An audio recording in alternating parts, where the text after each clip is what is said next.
Thousands of residents forced to evacuate their homes after the collapse of the Nova Kakhovka Dam on Ukraine's Dnipro River. Pope Francis is in hospital. The 86-year-old pontiff is undergoing surgery to prevent intestinal obstruction.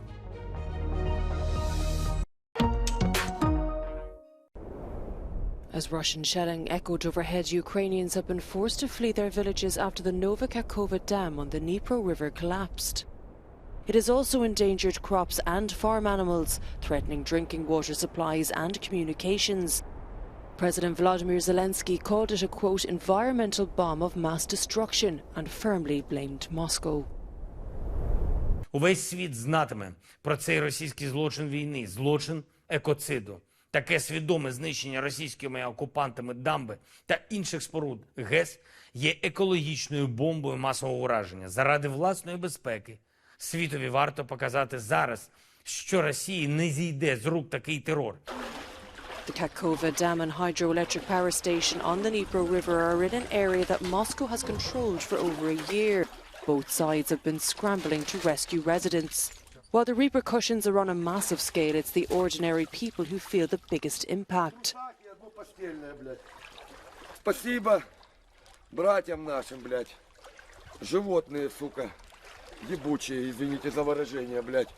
Что матери 80 лет, блядь, я должен таскать ее последние, блядь, трусы, нахуй, и, блядь, пододеяльники. Сука, чтоб я их, нахуй, завернул всех в эти пододеяльники, ебать. The ecological and social consequences are obvious, while downstream officials are monitoring water for cooling systems at the Zaporizhzhia nuclear plant. The destruction of the dam is being felt in many quarters. Experts say a massive clean-up operation is needed to decontaminate farmland and water resources.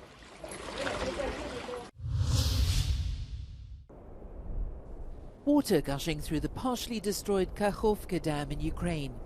The incident has provoked an urgent session of the UN Security Council, with UN Chief Antonio Guterres describing it as another devastating consequence of Russia's invasion of its neighbour, while Moscow and Kyiv are blaming each other for ripping a gaping hole in the structure.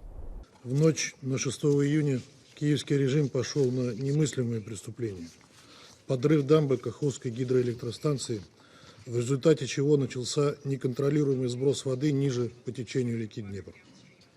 Let me note that Russia has been controlling the dam and the entire Kakhovka HPP for more than a year. It is physically impossible to blow it up somehow from the outside by shelling. It was mined by the Russian occupiers, and they blew it up. Хочу подчеркнуть, что руководство Вооруженных сил Украины открыто заявляло о готовности подорвать эту дамбу для получения военного преимущества еще в прошлом году.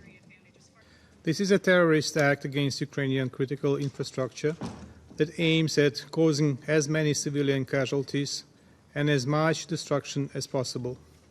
Both Russian and Ukrainian officials use terms like ecological disaster and terrorist act to describe the torrent of water gushing through the broken dam, emptying an upstream reservoir that is one of the world's largest.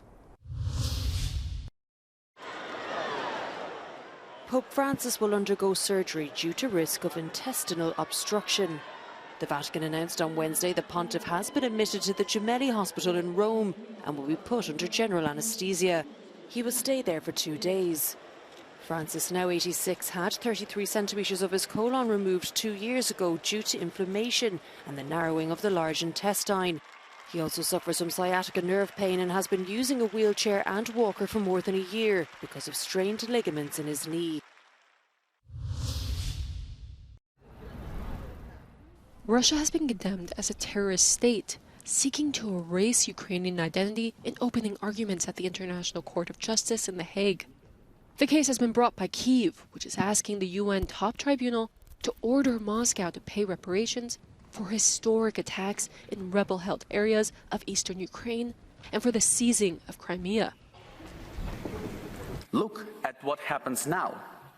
Russia is no longer limiting itself to discrimination in Crimea. Now it seeks to erase Ukrainian identity everywhere. It even puts our people through filtration camps, deporting our children and hiding their own identities from them. Russia simply denies the existence of Ukrainians as a distinct identity. Russia's representatives will present their position in a response on Thursday. The case is one of several legal proceedings against Russia linked to Ukraine. This one arises from Russia's violent annexation of Crimea in 2014 and predates last year's full-scale invasion of Ukraine. The World Court's rulings are binding, but has no capacity to enforce them.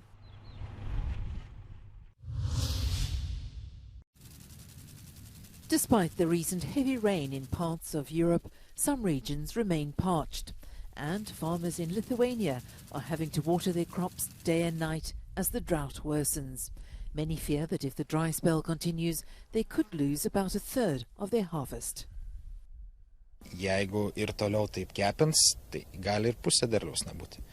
Čia viskas priklauso nuo oro, viskas priklauso, o lietaus reikia ir, nežinau, eisiu šokti lietaus šokį gal kokį. Foresters are also worried. There have been 70 forest fires so far this year, but with meteorologists forecasting no rain in the next few days, the risk of more fires is increasing. People are being warned of the dangers. Norim, kad žmonės labai atsakingai elgtųsi miške su ugnim, tai jeigu kuriam laužą, tai tik tam skirtose vietose, baigia degti laužas, užgesinkim su vandeniu, kad tikrai nebūtų pavojus, kad netyčia dėl žiežirbos, dėl žarijos užsidegs miškas. Saugokim mišką. Neighbouring Poland is facing the same problem.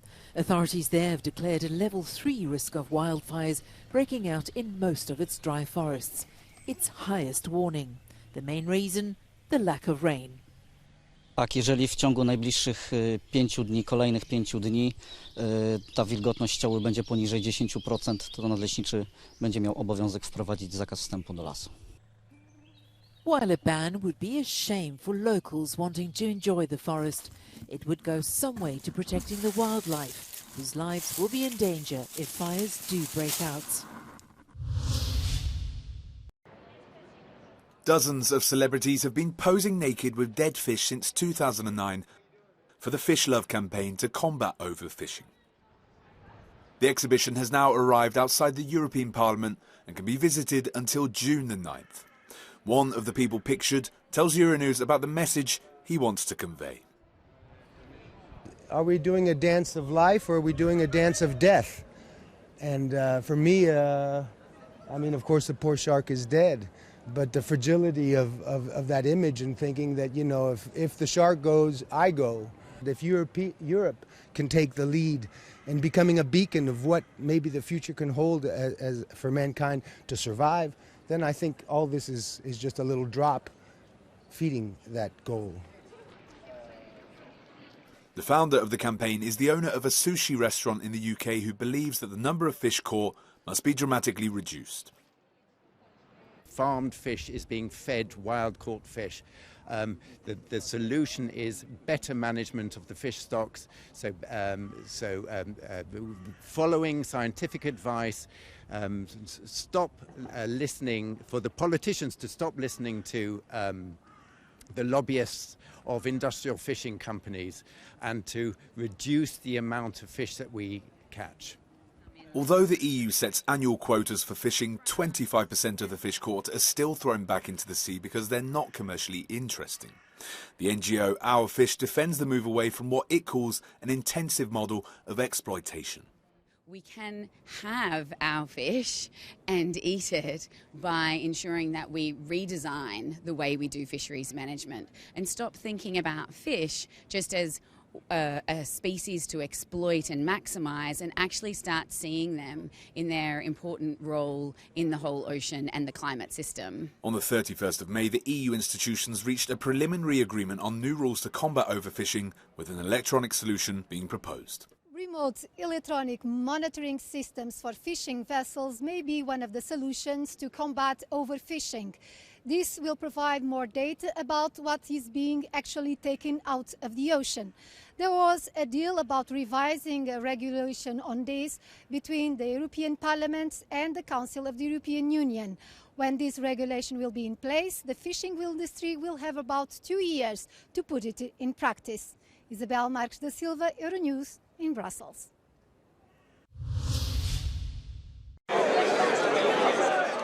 Football fever has descended on Prague. Thousands of West Ham United fans from the UK and Fiorentina supporters from Italy are in the Czech capital. The clubs are going head-to-head for the final of the European Conference League. La Viola haven't won a trophy in 22 years, while the Hammers have been waiting twice as long. 2 separate fan zones have been set up for before and during the game, which will serve as the watering hole for lucky ticket holders and a space to watch the match for those who don't. More than 300 volunteers are on hand to keep festivities under control. Just under 3,000 tickets went on sale for each side, and ticket holders were decided by a lottery. The rest of the stadium's seats are reserved by UEFA for its needs. We are winning it this year, no question. Hammers will finally see European glory. We didn't find the tickets, so we will go to the fun point. They're going to win 4-0 because why not? Fans with tickets will be transported to the arena by special trains, which went through minor modifications before the final. Euronews reporter Yuri Skatzel has more. Stadion Slavie tady v Praze v Edenu má kapacitu 19 370 míst. Pořadatelé ale prodali jenom 18 000 místenek z bezpečnostních důvodů. Stejně je ale možné, že problémy nastanou, jestliže sem přijdou lidé, kteří místenku nemají. Jiří Skácel, Euronews, Praha.